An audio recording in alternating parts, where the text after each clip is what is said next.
Welcome everybody. I think we're on the dot, aren't we? All right. Okay, we've got item 1, which is apologies. Any apologies? Nothing to note.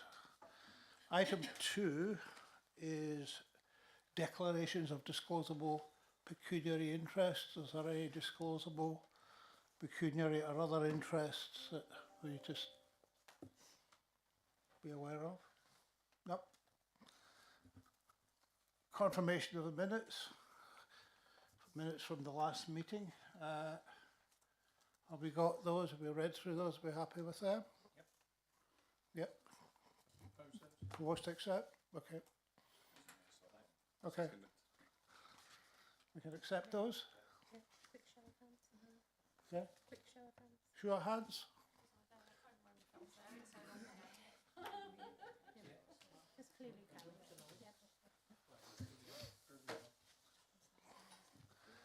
Chair's announcements. I don't have anything to announce. Is there any public participation? Nothing. So we go straight into the pay policy statement, which is myself, I think. So this is a statement of pay policy to review and for recommendation for approval to council. So I'll make a few brief comments about that. The Chief Officer's pay is determined by national agreement, and the system of grading follows the Hay evaluation methodology. So this is basically, it's a national scheme, and it is recommended through the national process. The pay scales that are in progress are subject to an annual performance appraisal, and there are no performance-related bonus elements to pay in this. Mileage and subsistence are also nationally determined, so that's beyond the remit of what we do, but it's a national determination. And all other levels are subject to National Joint Council scales. So there are no staff paid lower than the pay level 3, and the pay scales are shown in the Appendix A if you want to have a look at those and get an indication of what they are. And all staff are supported in the local government pension scheme by the employer contribution, which stands the same as last year at 17.6%. So we have had a look at that. If anybody got any particular questions I want to raise on that? Are we happy to? I'm proposing to recommend that for council. Okay. Yeah.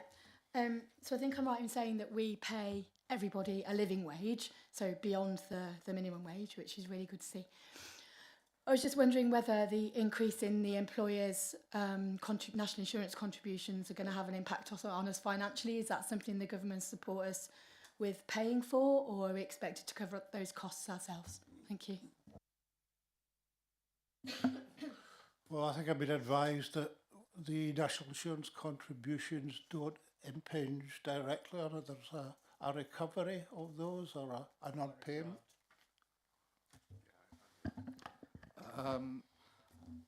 Obviously that's something for the budget, not for this item, but and the budget isn't being discussed tonight, but I'll let the cat out the bag if you want. Obviously, yeah, national insurance costs us. It costs us roughly, the government increase will be roughly around £220,000 on our budgets. The government have given us an indicative allocation as to what we will expect back from them. That will be around £100,000. So yeah, they will cost the bottom line of this council an estimated £120,000 for next year.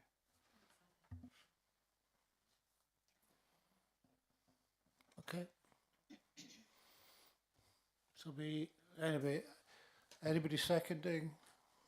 Okay. And can we go to the vote, Alex?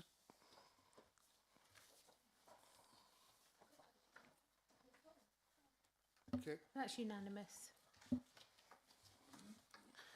Item 7. Item 7, local development scheme. And this is for David Harrison. Thank you very much, Mr. Chairman. I'll just give you a sort of a brief introduction. If you've got the papers in front of you, obviously this is to do with the timetable changes because of the South Worcester Development Plan dropping back. And we are required, as it says in 1.2, to update and submit alongside the SWDPR for examination the up-to-date local development scheme timetable it is. Recommendations are as shown in item 1 and item 2. What have you on the next page under paragraph 4.1. This gives us details of the South Worcester Development Plan review. There is a slight error in there because this was written before the government inspector sorted out the dates for the when the plan would be heard. So 4.1, where it says February, March 25, should actually be a start in March 2025. Although it's March and April, I didn't put an April date as the final one because you never know what might happen. It might go on, hope not, but it could do. So I just put that it starts there. The original under 4.2 LDS scheme was published in September 23 to go with the South Worcester Plan review and what have you, but obviously there'll be more there. And what have you, it's, as I say, it's all obviously got to be put back and what have you. Just to sort of give you the reason, it's a requirement of the Planning and Compulsory Purchase Act 2004 as amended that a local planning authority should produce a local development scheme. That's all I'm going to say on it, but I'm going to pass on now to Joe Simmons and Rebecca Buckley, who've both come across from Wychavon here to see you tonight, and will probably explain a little more and take any questions as well, if we have any. Thank you.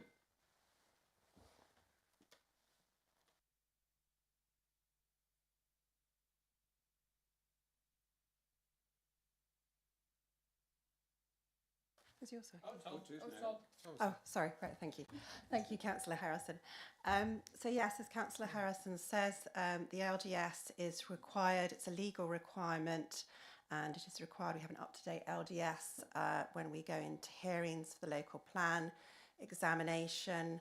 So after Executive Board, the LDS will go to councils for approval, and that will mean that we have an up-to-date LDS for the examination. The inspector specifically asked a question about this as part of their matters, issues and questions, and we are responding to say that, but again, an up-to-date LDS that is currently going through the council's committee cycles and will be approved in time for the hearing. That ensures that we meet that legal requirement. So the LDS sets out that we are looking for adoption of the plan by the end of the year, as hearings are taking place in March and then with the last week in April. Thank you. I'm happy to answer any questions.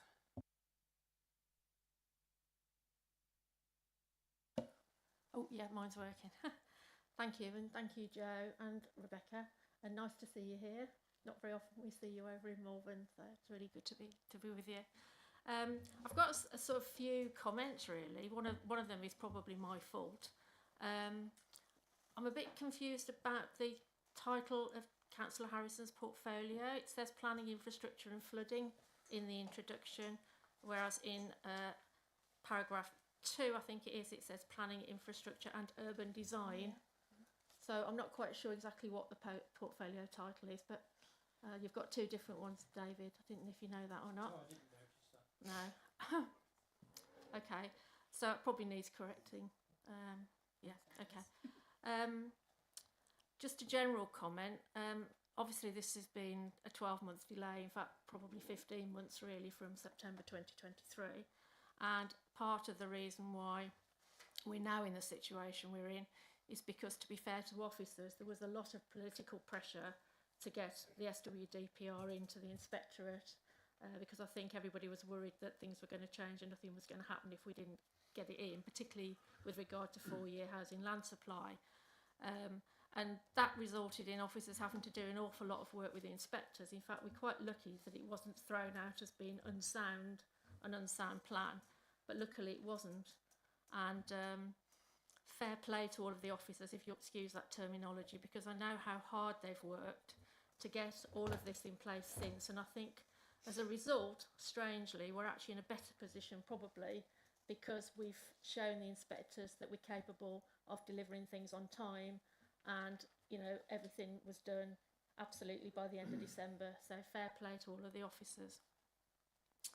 I'd also just like to say that it's been a real revelation to have Ian McLeod as director. I think since Ian's arrived, he totally took the cudgel, and if it hadn't been for Ian, we probably wouldn't have had the transport modelling or all of the work that the County Council have done, county highways and national highways, because Ian, from day one, I think, realised that they were going to be a problem. I think Joe's nodding. They were two of the big things, weren't they, Joe, really? Along with, obviously, the infrastructure delivery plan and viability, which go alongside of the transport. I would ask, therefore, that we commend the staff and commend Ian on the work that they've done to get this to where it is. There's over 300 questions from the inspectors.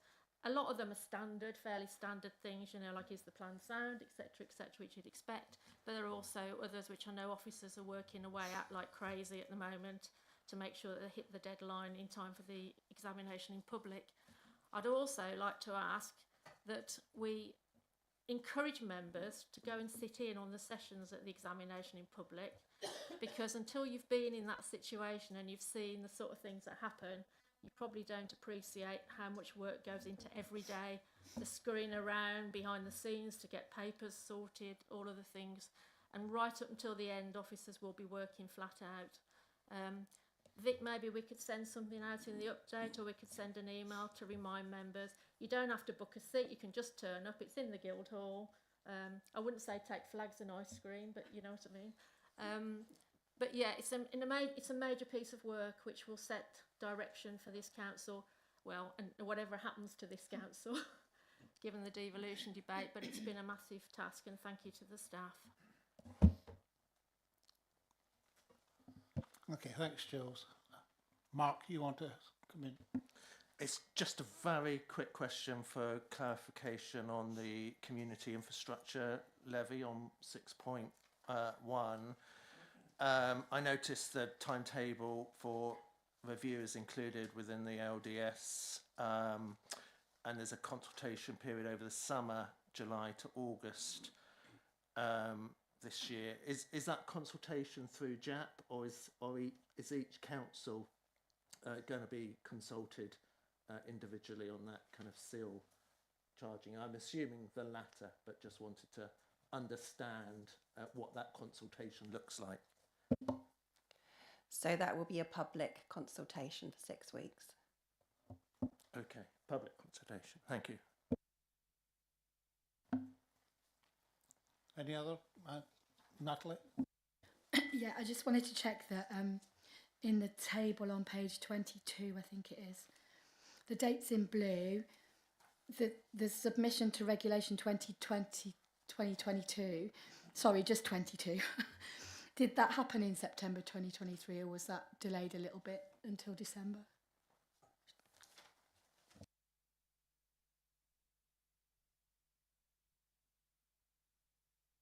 Sorry, what was the question? Sorry, It's whether the date is accurate in the box for the submission to Regulation 22, whether it happened in September 2023. Sorry, we've got a black and white copy. Oh, here I'm looking sorry. at, so- Okay, so the second part of the table, milestones completed stages are shown in blue, but not on your copy.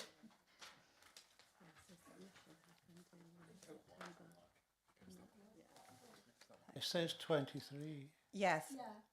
Yes. My question was, did it get submitted in September or was it December? Just wanted It to was check. September. Thank you. Sorry, yes. Apologies.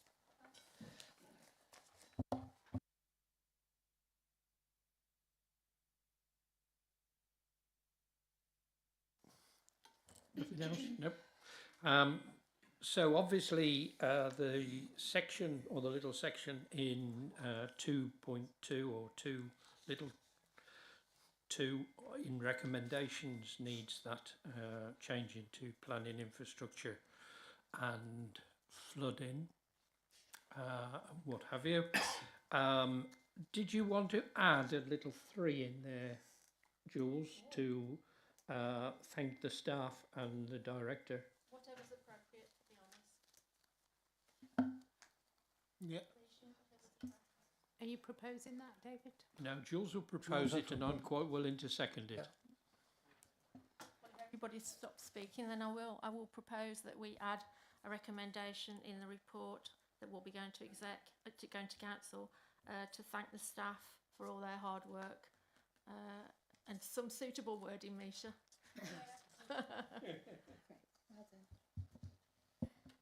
Have we all agreed on that?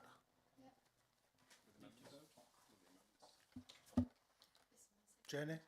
Is someone seconding the Jules proposed? David, are you seconding? Yes. Okay. Yeah. Yep. With the amendments. Malcolm, Fran. Yeah. That's unanimous.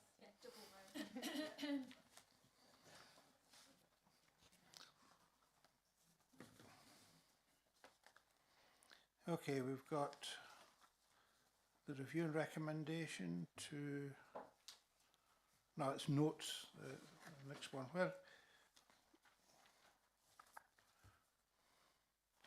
Review and recommendation. David, you proposed that, didn't you? Now we're on this one. And updates. Oh, then, yeah, okay. Yep. So we got, We're on item 8. yeah.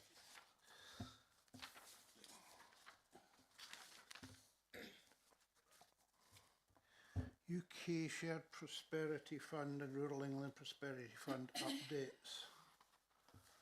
And that is Douglas Godwin. He's not here. I'm happy to do my very best Douglas impersonation if that's acceptable. I'll keep this very short. It wouldn't be an executive committee without a UK SPF conversation. So here we go. This report is one of a number of standard reports we bring to you to give you an update on progress on the UK Shared Prosperity Fund and the Rural England Prosperity Fund. The key aspect of this report is actually at 310. I'd like to thank all the staff involved, Simon and Elspeth and George in particular, for the fact that we are fully now committed on all aspects of the grant that we've received for both UK SPF and Rural England Prosperity Fund.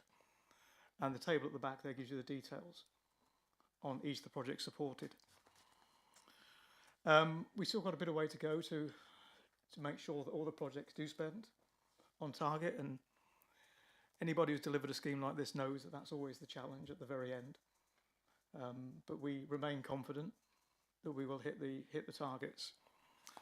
Possibly the most relevant part of this report, though, is at recommendation 2.1, that we have been allocated now a figure of £830,000 for UK SPF activity in 2025-26. We await any clarity on Rural England Prosperity Fund money. We've received none to date. We've received no clarity to date. But we have confirmation of the 830. And Simon and I will be bringing a report to your March meeting suggesting a way of implementing that programme during the year. I'll leave it there, John, if I may. Jules. Sorry, I'm being noisy tonight, aren't I? Firstly, again, well done to Ian, Simon and all of the team for being able to spend this money over this period of time. I know what external funding projects are like, and trying to get the funding spent is always difficult towards the end of the programme. Ian, just a quick question: what's the actual deadline for spend? Then I've got another comment as well. Cash out the door 31st of March. 31st of March. Yeah. Thank you. It's probably in the report. I probably missed it. And can I also say that looking at the table of the projects, that actually it's been a really good spread across the borough, across the district, and we're often criticised for being Malvern-centric. And actually, it was really refreshing to see lots of small businesses in all sorts of rural areas receiving funding. So a huge thank you to the team as well for achieving this. And I think the system worked well. I think the taking the rural projects to the economy panel worked well. And I don't know what the programme's going to be for the next bit of spending, the £830,918, which I gather is split 153,414 capital and 677,505 revenue. See, I wrote it down. But yeah, I look forward to seeing that coming to the economy panel, because I think I'm actually on the economy panel. Anyway, thank you.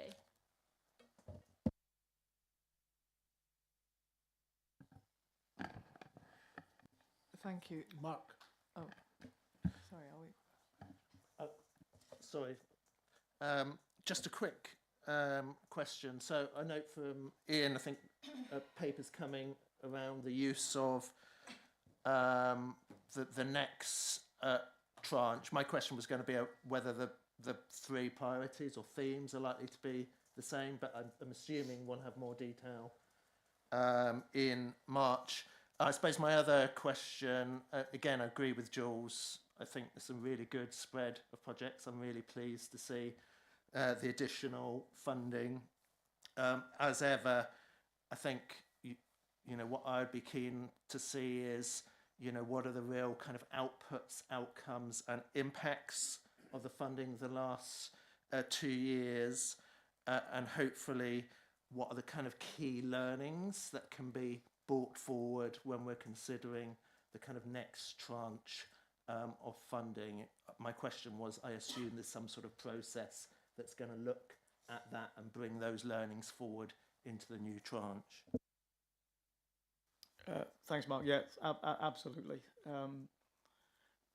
We have a feeling of the projects that work well and the ones that haven't potentially worked as well as we would have hoped. I think the report that you'll see in March gives a little bit of critical thinking on the best way of using those resources. To respond to your first question, actually, the objectives are very similar. It's places, it's people, it's communities, it's skills. It's all stuff that I think you'd recognise from the previous programme. Thank you.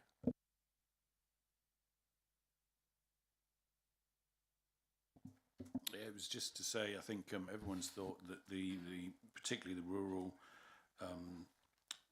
programme's been a very good one in terms of encouraging small local businesses. I think, you know, if we don't get more grant funding to do it, it's something we should look at as a council going forward.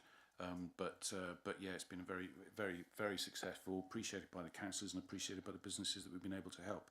I don't know if we need to propose this and second it, but I'm happy to propose it. No, it's just for noting. Cool.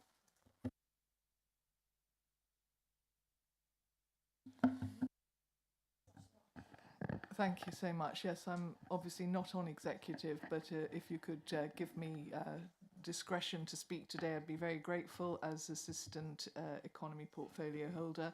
I too would like to say what a positive scheme this has been. I'd also like to note that I have an interest in one of the businesses which received some funding and is listed in the appendix under Boundless Outdoors. I have had no part in the allocation of that funding, but like so many other businesses listed, as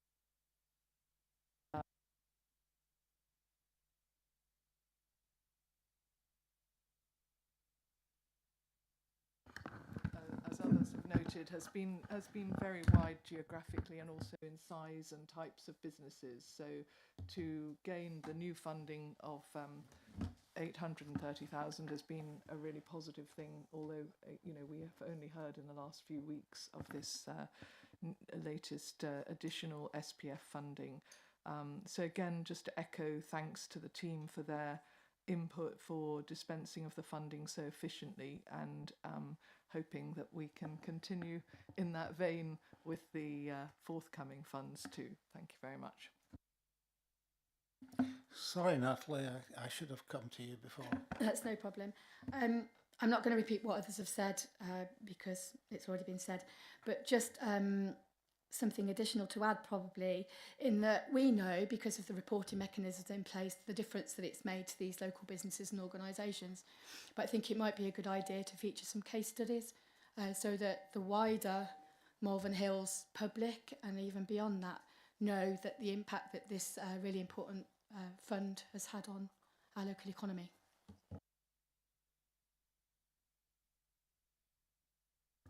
Absolutely agree, and we'll certainly be looking to do that, Natalie, in the near future.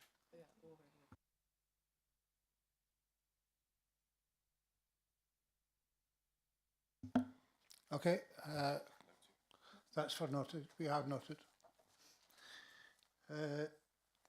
Contaminated land inspection strategy for David Harrison to introduce.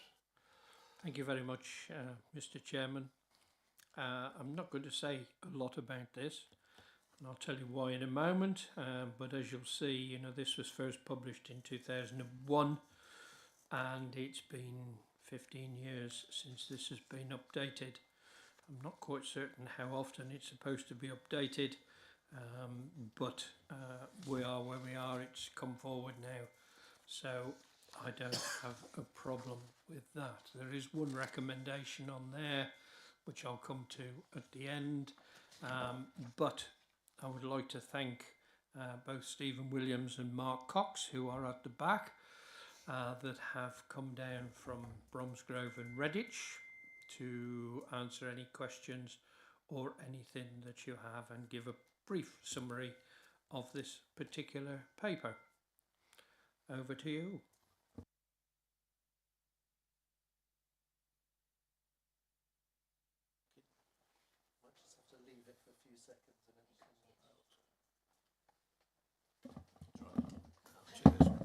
Thank you. Typical. Good evening, everyone. I'm Steve Williams. Good.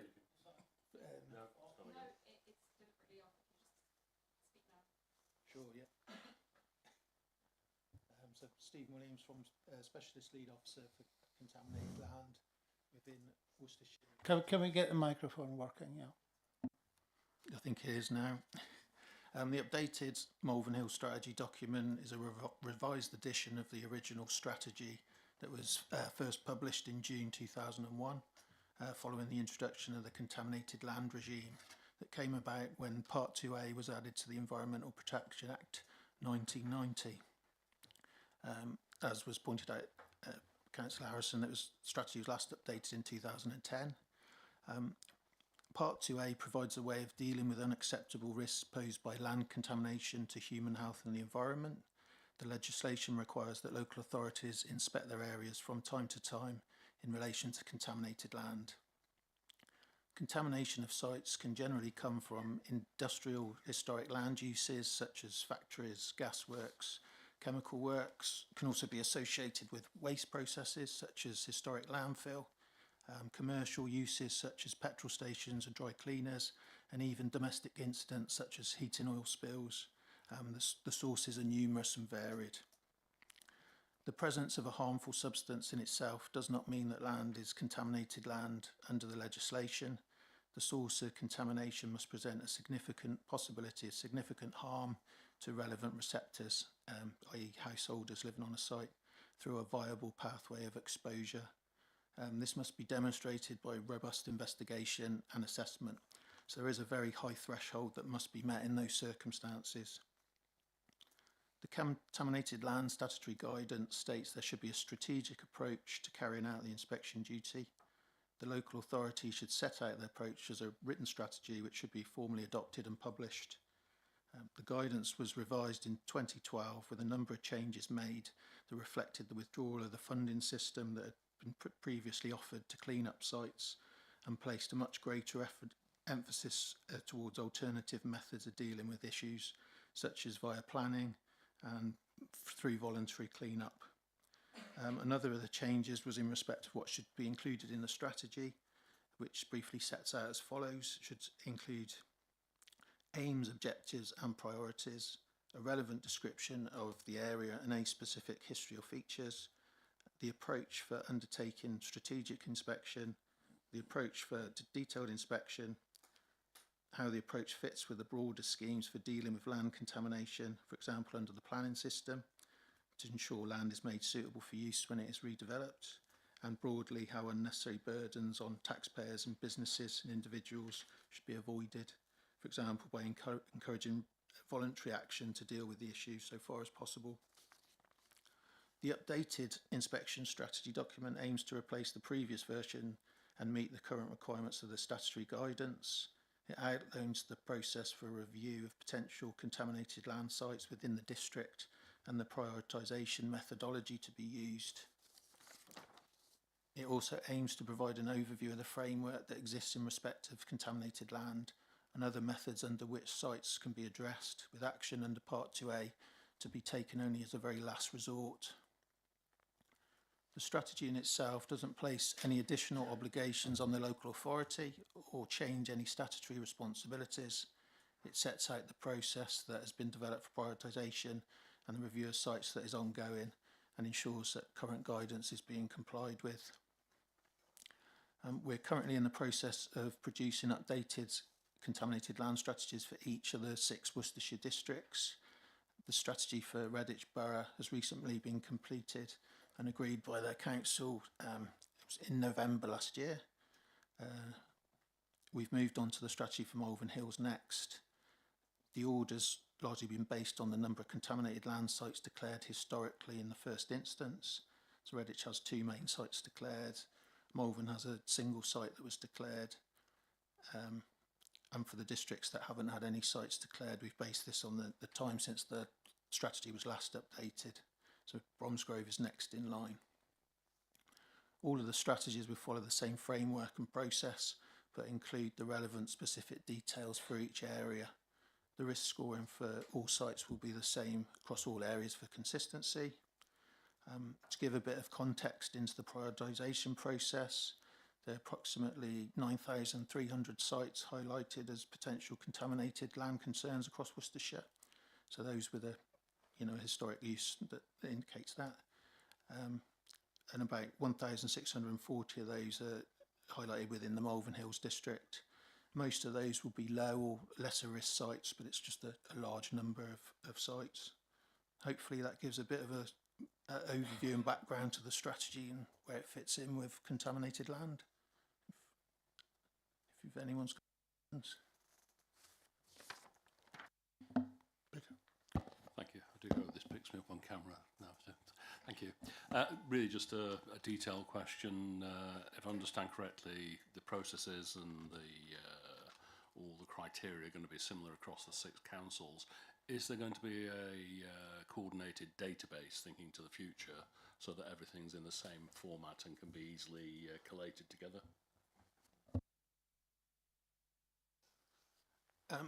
Yeah, that's the general idea, is that you end up with a prioritised list of sites across the 6 districts, with the highest risk sites at the top, but we would be able to pull out sites for the individual districts as well. Natalie. Thank you. This is probably a question for us rather than Simon. So in the report itself, I don't see any environmental impact assessment details, and I thought that we did that as a matter of course as part of our report writing. So has one been undertaken, or because of the nature of the paper itself being around contamination and the environment, is it not required in these circumstances?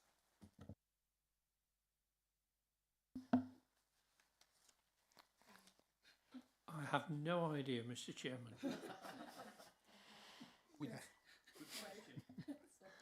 Has anybody else got an idea that Good proffer. Yeah, sorry. We did fill one in.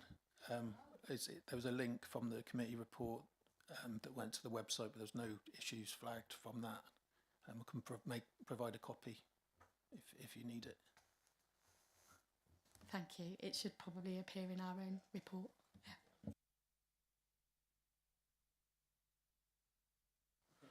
Okay, no more questions. In that case, got some feedback today. The recommendation 2.1 recommended that the council adopts the revised strategy as attached at Appendix A, which will then be published on the Worcester Regulatory Services WRS website. I'd like to propose that. Looking for a seconder.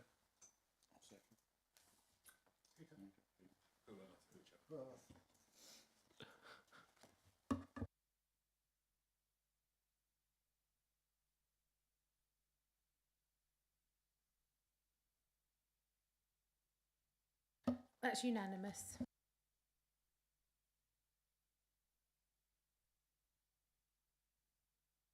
Can I just thank them for coming down from further north, from Redditch and Bromsgrove. Gets further in a minute. So thank you for coming down from the north. It's far away.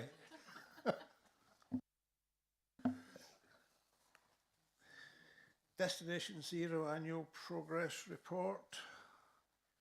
And Jeremy.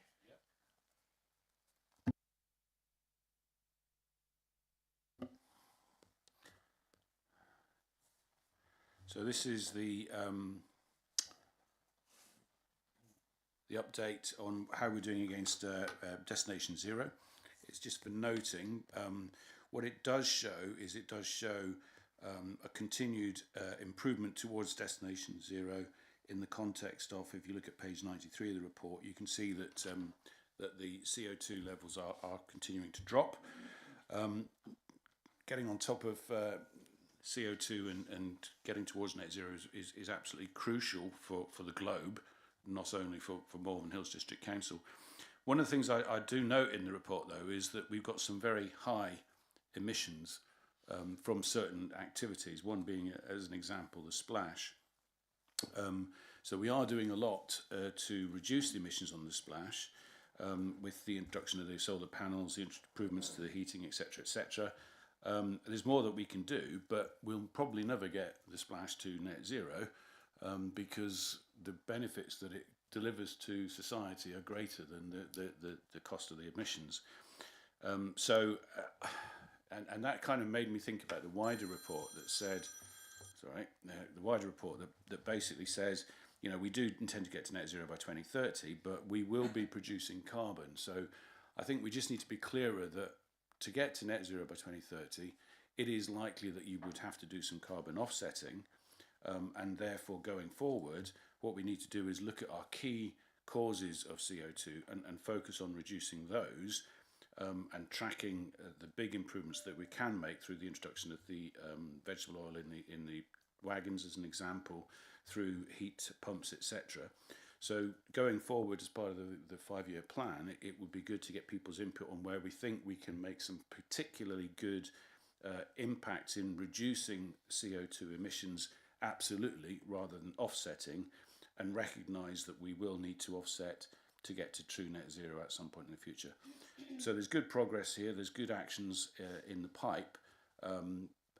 Let's focus on making some real differences over the remaining term, and be honest about having to offset at some point in the future. But as I say, happy to take questions. Mark. Yeah, thank you for the report, and well done for getting it out. I know there's been obviously, you know, some staffing challenges, so it's good to see this out, and particularly good to see good progress here.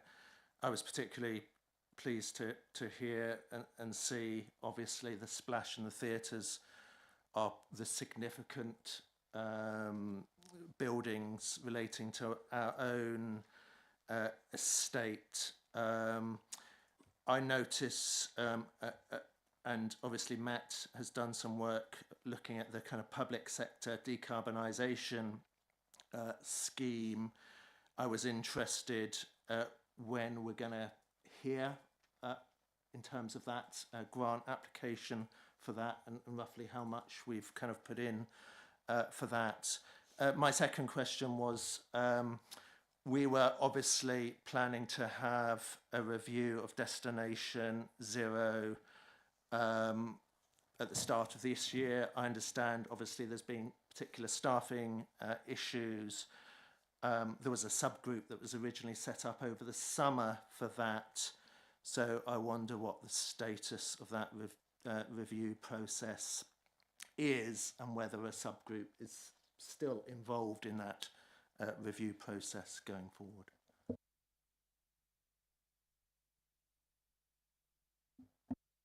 So there's two separate questions there. So we'll take the first one first around the grant funding. Ian, have you able?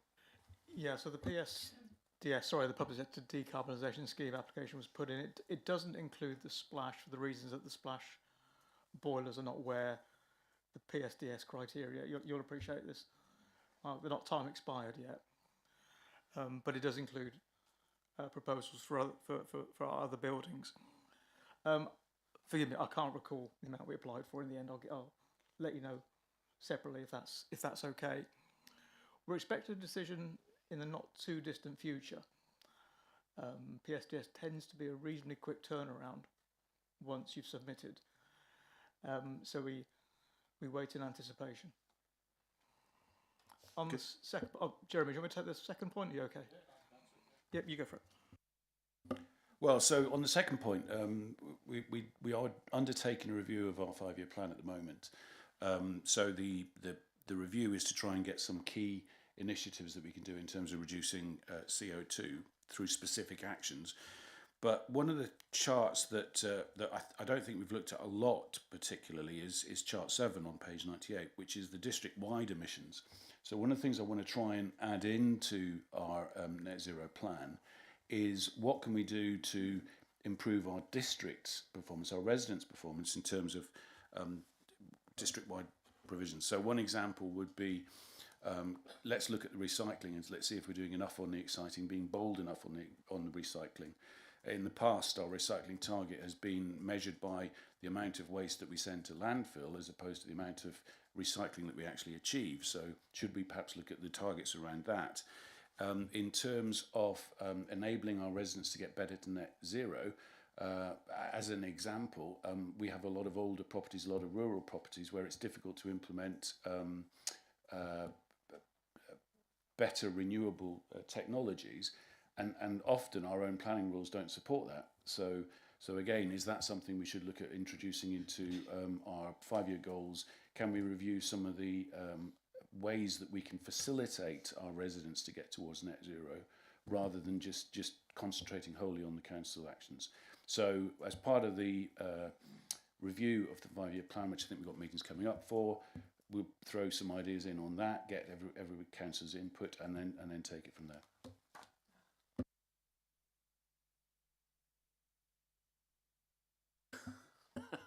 I think you were slightly ahead. I'm glad that Councillor Orenson has pointed us to the page 98 chart. I'm intrigued by the transport graph on that page, which in effect, if you take out COVID, is pretty much flat. So do we have any insight as to why that should be? And are we talking all transport, rail, bus, private transport, or is it particular types?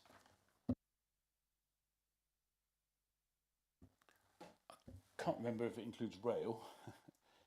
No, it doesn't. No, so this is trucks on roads. Clearly there has been a pushback following on. So this is the national figures. This is the COVID stopped the trucks on the roads. The trucks are now back on the roads. I think the technology in terms of improving the efficiencies of trucks is taking longer than the electric vehicles, as an example. So it's much easier to have an impact on smaller vehicles than it has on larger ones. But I do see the manufacturers and the government pushing towards improving the performance on trucks, definitely.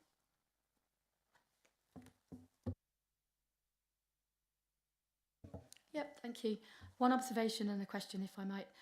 So there's a tiny, tiny typo in paragraph 6.2, which says leading the district to be carbon natural, when I think it should say carbon neutral. So get me being all attentive to detail tonight. It's probably just an autocorrect, but I think it needs saying.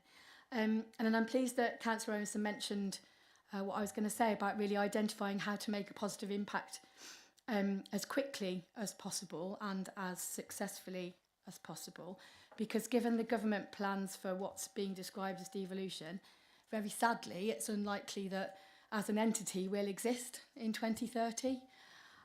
So the stated ambition is to achieve net zero as quickly as possible, with the council's own operations becoming carbon neutral by 2030. That being the case, is there an opportunity to accelerate some of the aims, or all of the aims, and sort of leave a long-lasting legacy and impact on the district? Thank you. So there's a couple of positive things in there. So I do believe that Worcester County Council also have a desire to get to carbon net zero. So I do believe that a new unitary would still hold this as its goal. And I think what you've asked for is exactly what we're proposing. We are proposing to see what can we do now in the remaining term that the Malvern Hills may have to actually have a long-lasting impact. So put investment into our assets to make sure that they are as low carbon as possible.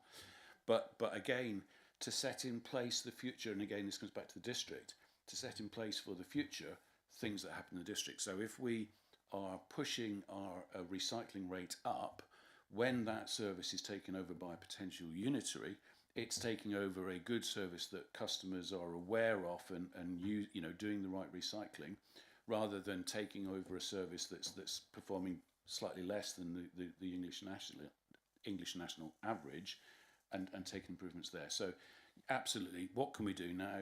What can we do to make it better for the residents in the future when it does move to a unitary? Thank you. I just wanted to take the opportunity to ask the question in a public meeting and have an on-record answer. Thank you.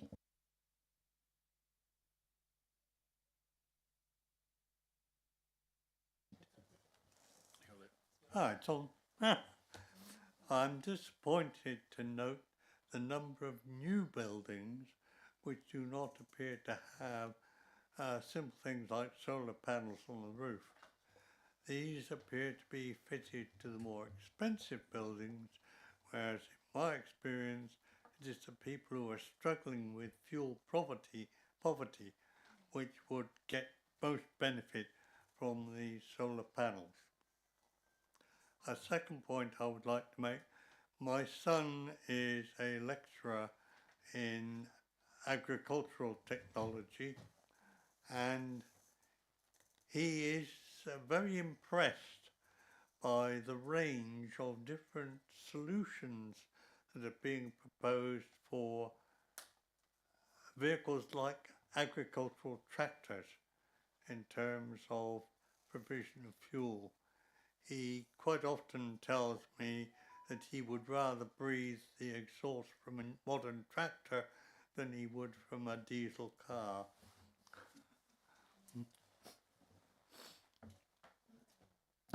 Is that you finished? Yeah. Okay. Thanks, Neil.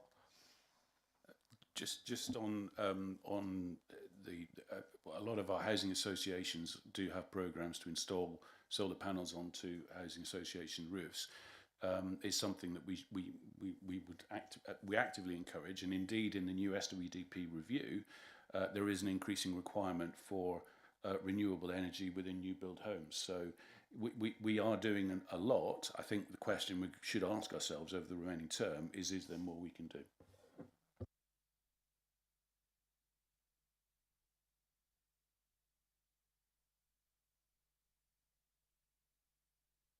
Okay. No more questions? Comments, observations? So that item's noted. The Gambling Act 2005 review of Statement of Principles, consideration of consultation responses. David Harrison. Thank you very much, Mr. Chairman. and this time I'm going to start off at the end and then work forward. This time the recommendation you will see says to recommend to Council that the draft statement of principles at Appendix 1 be approved and published with effect from the 31st of January. Those that have read the paper will note that we actually undertook this as one of the councils within the Worcester Regulatory Services area, and our current statement of principles under this Gambling Act took effect on the 31st of January 2022 and actually runs out on the 31st of January 2025. So that is why this takes effect from the 31st of January and not currently.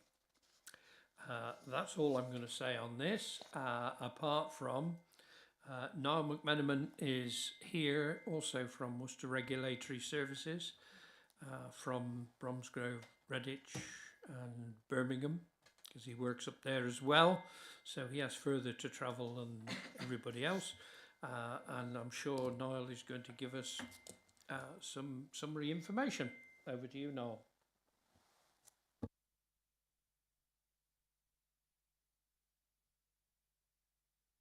There we go.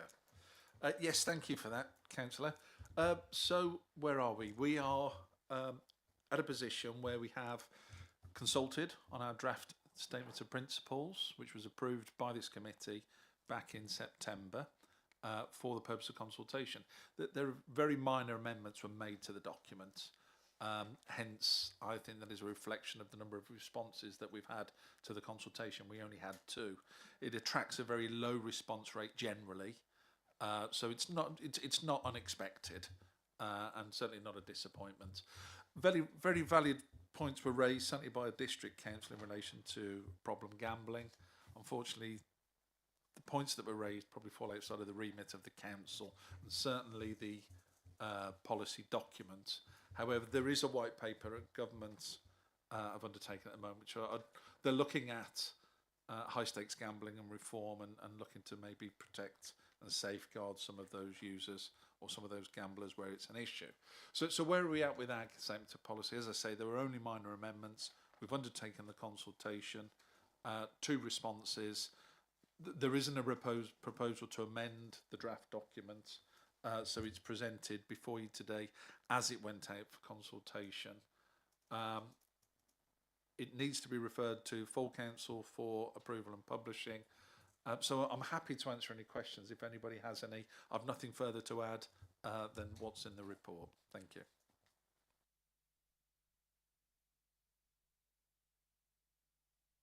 Me? Sorry, just a quick question, Niall. Is that pretty standard across the board that there's such a low response to the consultation? So really, do we care about that? And if we do we do anything about it, or is it normal in Bromsgrove, Redditch and elsewhere in the country to have that kind of reaction? In the country, it's difficult to comment, but certainly within Worcestershire, yes, it is very normal. In one district, we didn't get any responses at all. In others, we've had 3, 4. So the numbers are never high, and that's been pretty historic. So certainly throughout the time that we've been presenting this report, because it comes every 3 years. So there is a review every 3 years. What I will say is, depending on the outcome of the white paper, there may be a requirement to amend our policy again within the 3-year cycle. So this document may come back to this committee with some more substantial changes. Now that may generate responses from members of the public or key stakeholders. We'll have to wait and see. But no, certainly, I don't think we're doing anything wrong. We follow our general consultation process. We contact the key stakeholders directly. Certainly, councillors are part of those key stakeholders. And the businesses that it affects as well, we tend to contact directly, as well as members of the public, by putting the consultation available on the council's website. So in answer to your question, no, I don't think we're doing anything incorrectly, and the responses shouldn't be a concern. Maybe if there were more substantial changes to the policy document, we'd expect a greater interest.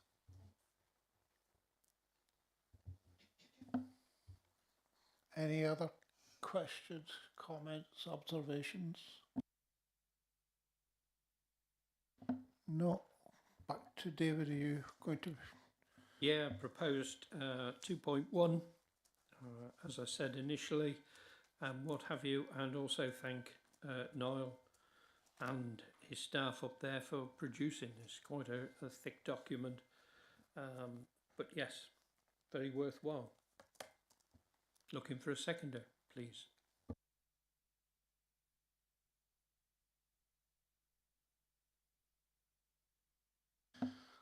Okay, we go to the vote.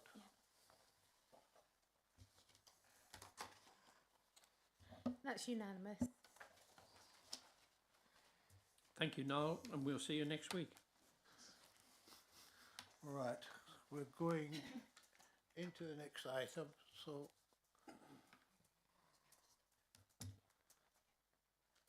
the exclusion of the press and public. The committee is invited to consider excluding the public and press from the meeting by bypassing the following resolution. That in accordance with the provisions of section 100A, brackets 4 of the Local Government Act 1972, the public and press be excluded from the meeting during the consideration of the following business on the grounds that it involves the likely disclosure of exempt information as defined in paragraph 3 of part 1 of Schedule 12A to the Act. So we have to vote on that? Yeah, need a seconder. Second it. Yep. Okay. Yep.